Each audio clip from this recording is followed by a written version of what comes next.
Have you ever felt like you missed the memo? Maybe you forgot to check the dress code for a party and you show up way over or underdressed. Or maybe you find yourself surrounded by people who are laughing at an inside joke that you clearly don't get. I know this happens for me a lot as a mom. I feel like I missed the memo. A few weeks ago, my son came home from preschool with a My Favorite Things worksheet, and it said to fill it out and return it. So we filled it out and returned it. But as I walked to his classroom, I saw another mom carrying her kid's My Favorite Things worksheet, which was on a poster board that was decorated with feathers and glitter glue, and I had sent my kid's worksheet in with pizza stains on the bottom. I mean, talk about missing the memo.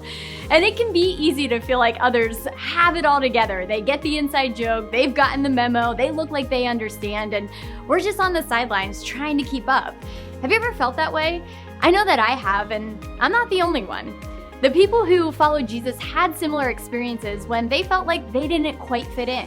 And in John, we read about a time when the disciples went out fishing one night, and after all of their hard work, they didn't catch anything. I can imagine that in that moment, they were feeling disappointed and frustrated, but then finally, at dawn, when they were probably really tired and a little bit mad, they saw someone on the shore who asked them, "Hey fellows, have you caught any fish?" And they said no, and then this guy told them, "Hey, throw out your net on the right side of the boat and then you'll get some." Now, I imagine if I were there, I might have rolled my eyes and thought, "Yeah, right, didn't you get the memo? There are no fish to catch out here." However, the disciples put their net over into the water, and when they did, they couldn't haul in the net because there were so many fish in it. Turns out, that guy was Jesus. And they didn't let missing the memo stop them from missing the moment. Do you?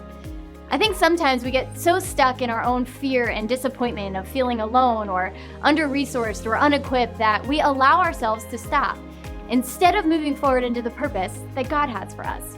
So what memos have you missed that are stopping you from experiencing the miracles of God?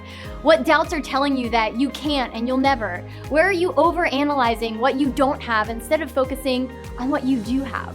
Because when the world sends us memos telling us that we don't belong, Jesus sends us a new message, that through faith in Him, we are children of God. He invites all of us, the ones who are put together and the ones who aren't, the ones who are making jokes and the ones who are the butt of those jokes, to belong in a real relationship with Him and His people. You can keep fixating on why you don't fit and will never belong, or you can say yes to a relationship with Jesus, our source of strength and security. There's no checklist, no secret handshake, just a yes. And that is a message that I'll take on a memo any day. Thanks so much for tuning in to Thought in 3. If you enjoyed this content, make sure you subscribe, like, and hit that notification bell to stay up to date with everything happening at The Journey.